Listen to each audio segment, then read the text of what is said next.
Olá, bem-vindo a mais uma aula do FamiBio. Eu sou o Pedro e irei tratar do tema principais doenças que afetam a população brasileira. E no começo eu trouxe duas citações, uma da Constituição Federal, onde ela traz a saúde e direitos de todos e dever do Estado, garantido mediante políticas sociais e econômicas que visam a redução do risco de doenças e de outros agravos, e ao acesso universal e igualitário das ações e serviços para a promoção, proteção e recuperação. A segunda citação é de Salvador, que foi ex-presidente do Chile, médico, e ele fala que é impossível dar saúde a quem veste trapos e trabalha com salários que não permitem condições mínimas de subsistência. É impossível dar saúde a um povo se não o libertar de sua dependência econômica para que ele mesmo tome suas decisões. E o que é doença? Então, não existe definição clara sobre o que seja doença. A Organização Mundial da Saúde conceito, conceitua como um estado de completo bem-estar físico, mental e social, e não só a ausência de doença. Então, portanto, ela diz que quando você não tem um estado completo de bem-estar físico, mental e social, você acaba gerando doenças, tanto física, mental, entre outros. Então, para falarmos sobre doença, eu preciso conceituar a vocês a, a, alguns conceitos para ficar mais fácil a explicação de algumas doenças, né? Que é o agente etiológico, que é vetor e profilaxia. O agente etiológico é o causador. Geralmente é um vírus, geralmente é uma bactéria, um micro-organismo que acaba entrando no nosso corpo, gerando um bem-estar físico ruim para a gente. E o vetor é o transmissor. Quando se trata de vírus, geralmente é mosquito. Vamos citar o exemplo da dengue, que é o Aedes aegypti, né? Que o Aedes aegypti é o transmissor, né? Ele é o vetor, ele vai transmitir aquela doença, mas o causador, que é o agente etiológico, é o vírus que ele vai transmitir. Profilaxia é a prevenção. Não é o tratamento, mas é a prevenção. Então, na dengue,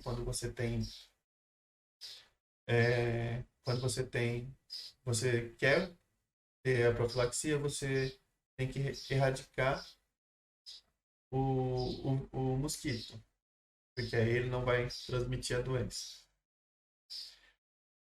Vou explicar cada um, que é o agente etiológico. O agente etiológico é o causador, como eu disse, da doença, é aquele que desencadeia os sinais e os sintomas da determinada enfermidade. Geralmente é vírus, bactérias, protozoários, fungos, patelmintes, nematomintes, são alguns exemplos de agente etiológico. Eu trouxe três, que é o Trypanosoma cruzi, que é um protozoário, que é o agente etiológico da doença de Chagas, encontrado em animais domésticos, como cães e gatos, e animais silvestres, como tatu. Barbeiro o inseto de hábitos noturnos é o transmissor da doença. Então, o barbeiro vai ser o vetor. O Plasmodium é um protozoário, é um agente etiológico da malária. E Schistosoma mansoni é um platelminte, que é o agente etiológico da esquistossomose, mais conhecida como barriga d'água. Geralmente, quando você não tem, como eu falei, é, um completo bem-estar social, geralmente essa barriga d'água geralmente acontece em crianças com baixa renda, né, que vivem na extrema pobreza. O vetor, quando falamos do vetor, referimos aos organismos que servem de veículo para essa transmissão, igual eu disse, essa transmissão dessas doenças, né? E esse organismo pode ser, por exemplo, um artrópode, como um mosquito, um molusco, igual na dengue, que você tem o mosquito Aedes aegypti. Os vetores podem ser classificados em dois tipos, de acordo com a Associação Brasileira de Parasitologia, que é o vetor biológico e o vetor mecânico. O vetor biológico é aquele que serve de local para a multiplicação de um agente causador de doenças. Já o vetor mecânico é aquele em que o agente causador da doença não se multiplica e não se desenvolve neste local, sendo o vetor apenas uma forma de transporte. No caso de doenças transmitidas por vetor, é impossível a transmissão de uma pessoa para outra.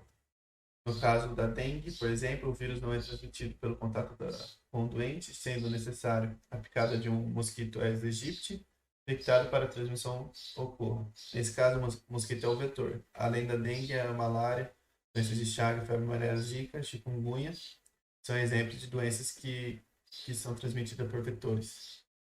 Então, quando você tem um vetor, você tem um agente que é o vetor, né? Você não tem transmissão de pessoa para pessoa.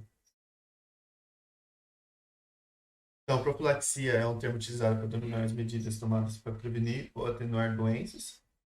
A medicina, a profilaxia visa prevenir uma doença em nível populacional através de diversas medidas, que vão desde procedimentos mais simples, como o uso de medicamentos, até os mais complexos. Então, hábitos corriqueiros de higiene, como lavar as mãos, resfriar os alimentos, são algumas das profilaxias mais comuns. Esses hábitos são considerados profilaxias que atuam na eliminação de micro-organismos. Então, um grande exemplo de profilaxia foi a criação da vacina, que é uma coisa que a gente está vendo agora nessa pandemia do Covid-19, que faz com que o sistema imune reconheça os elementos externos que podem atingi-lo e assim desencadeie uma reação de defesa. Agora, vou citar algumas das principais doenças que ocorrem, que causam aqui no Brasil. Igual eu falei, quando eu estava explicando de agente etiológico, vetor e profilaxia, eu citei muito a dengue, que é a doença mais fácil para relacionar esses três termos, né? E na dengue, a dengue é uma doença infecciosa, cujo agente causador é o vírus, que pertence ao gênero Flavovírus, e ela tem um ciclo de transmissão que inclui o homem infectado, o vírus, o mosquito e o homem. A dengue se dissemina sobretudo nas regiões de clima tropical e subtropical, ocorrendo também grande frequência na América do Sul. E a transmissão do vírus às pessoas as pessoas suscetíveis se realiza por meio de picada do mosquito infectados. Não existe transmissão por contato direto com pacientes ou suas secreções. Então, como eu disse, quando tem transmissão, tem um vetor, a transmissão é por vetor, o vírus não tem transmissão de humano para humano. Então, o mosquito adquire o vírus picando pessoas infectadas e se torna infeccioso de 13 a 15 dias, ficando infeccioso pelo resto da sua vida, né? Então, o ciclo, igual eu disse ali, o ciclo da transmissão da dengue. O mosquito vai picar um homem infectado, o vírus, né? E aí esse mosquito vai picar outra pessoa depois de 3 ou a 15 dias, né? E vai infectar o outro. Então, a prevenção da doença consiste na erradicação dos mosquitos transmissores da doença, diminuindo e eliminando as fontes de águas estagnadas, como pneus, garrafas, poços e outros recipientes ao ar livre, e porque esses constituem seus lugares de reprodução. Outra doença, outra principal doença que acaba acontecendo na população brasileira é a AIDS, que é a síndrome da imunodeficiência adquirida, e é uma doença do sistema imunológico humano, resultante da infecção pelo vírus da HIV, que é o vírus da imunodeficiência humana. A AIDS se caracteriza pelo enfraquecimento do sistema imunológico do corpo entre as células de defesa do organismo humano. É, Entre as células de defesa do organismo humano estão os linfócitos T, CD4+, que é o principal alvo do vírus. Que esses linfócitos são glóbulos brancos que organizam e comandam as respostas diante de bactérias, de vírus e outros micróbios agressores que entram no corpo humano. E somente em secreção como sangue, esperma, secreção vaginal e leite materno, o vírus aparece em quantidade suficiente para causar a infecção na outra pessoa.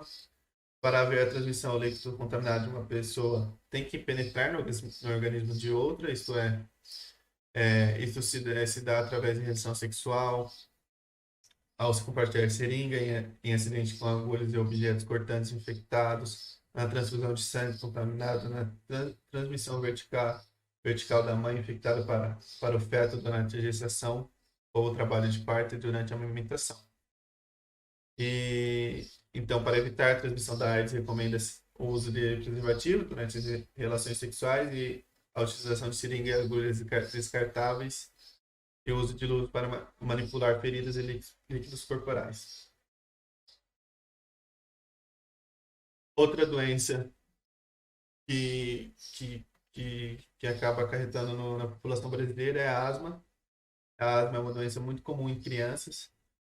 É um quadro crônico que, como todos os outros, pode persistir por um longo período e pode ser controlado com medicamentos. Então, a asma é uma inflamação crônica nos pulmões. Ela ataca os bronquíolos, mais especificamente. Que a pessoa apresenta dificuldade para respirar, falta de ar, sensação de pressão ou aperto do peito. Sendo mais frequente em pessoas que possuem histórico de asma na família, tiveram infecção respiratória de repetição durante a infância ou que possuem muitas alergias. Então, a asma é encadeada pela alergia. Então, a asma não é contagiosa, não é transmitida de pessoa para pessoas. No entanto, filhos de pessoas asmáticas têm maiores chances de desenvolver asma em qualquer fase da vida. As causas da asma ainda não são muito bem esclarecidas.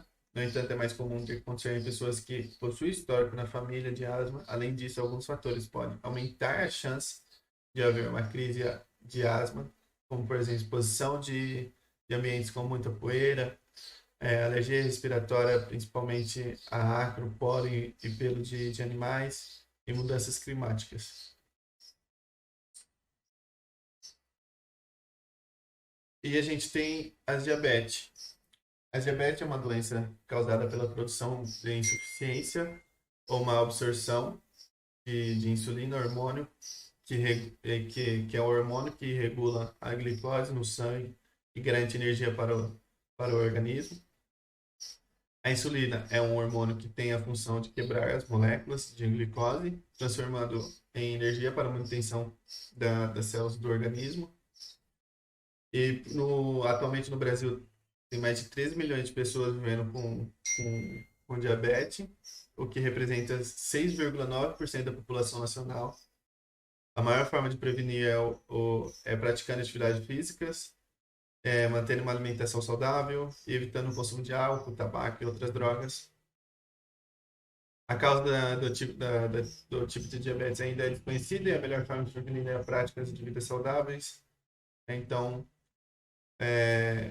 a diabetes mellitus, que é o nome dela, né, pode apresentar diversas formas e possui diversos tipos diferentes. Temos a diabetes tipo 1, que está entre 5 e 10% do total de diabético no Brasil. Geralmente ocorre na fase da, da, da adolescência, da infância, quando o indivíduo é criança ou adolescente, né? E a diabetes tipo 2 ocorre quando o corpo não aproveita adequadamente a insulina produzida, né? E a causa está diretamente relacionada a sobrepeso, sedentarismo, triglicerídeos elevados, hipertensão e hábitos alimentares inadequados. Temos também os pré-diabéticos, que são pessoas que a insulina ainda está agindo quase normalmente, porém tem um pezinho ali para entrar na diabetes. E temos as diabetes pré-gestacionais, que quando ocorre a diabetes das mulheres grávidas, né? Trouxe também uma doença, duas doenças, na verdade, né? Que é a anorexia e bulimia. Trouxe elas porque são transtornos alimentares e psicológicos que acabam ocorrendo com adolescentes, né? Porque geralmente é difícil de identificar essas duas doenças, né? Porque como, é, como a pessoa é um transtorno psicológico, a pessoa não coloca essa doença para... Não, é muito difícil de você ver essa doença em adolescentes, porque ele acaba escondendo esse ato, esse transtorno, na verdade, desculpa, né? Ele acaba escondendo esses transtornos, porque está relacionado muito à imagem dele, né? Então, anorexia e bulimia são transtornos alimentares, psicológicos e de imagem, em que as pessoas possuem uma relação complicada com a alimentação, podendo trazer diversas complicações para a saúde da pessoa, caso não seja identificada e tratada. Enquanto na anorexia a pessoa não come com medo de engordar, é... na bulimia a pessoa come tudo o que deseja, mas depois provoca o vômito pela culpa ou remorso que sente. Apesar de serem semelhantes em alguns aspectos, a anorexia e bulimia são transtornos diferentes, devendo ser devidamente diferenciados para o tratamento mais adequado para cada um. Então, na anorexia, como que eu já disse, é um transtorno alimentar, psicológico e de imagem, em que a pessoa se enxerga gorda, apesar de estar abaixo do peso, ou no peso ideal, e por causa disso a pessoa passa a ter comportamentos muito restritivos em relação à sua comida. Então ela recusa comer ou exprimir um medo constante em ganhar peso, comer muito pouco e tem sempre pouco ou nenhum apetite, estar sempre de dieta ou com todas as calorias ou conta todas as calorias dos alimentos, praticar regularmente atividade física com a intenção apenas de perder peso. Então quem sofre dessa doença tem tendência para tentar esconder o problema. Depois vai tentar esconder que não come, fingindo algumas vezes a ingestão de alimentos, ou evitando almoços de famílias ou jantares com amigos. E além disso, em um estado mais avançado da doença, pode haver também impacto no corpo e metabolismo da pessoa, resultando, na maioria das vezes, em desnutrição, que leva ao aparecimento de outros sinais e sintomas, como ausência de menstruação, prisão de ventre, dor abdominal, dificuldade em tolerar fio, falta de energia ou cansaço ou inchaço e alterações cardíacas. Já na bulimia, que é também um transtorno alimentar, no entanto, nesse caso, a pessoa quase tem um peso normal e para a idade e a altura, né? Então, está ligeiramente acima e deseja perder peso. Então, normalmente a pessoa com bulimia come o que tem vontade, no entanto, depois acaba por possuir sentimento de culpa, né?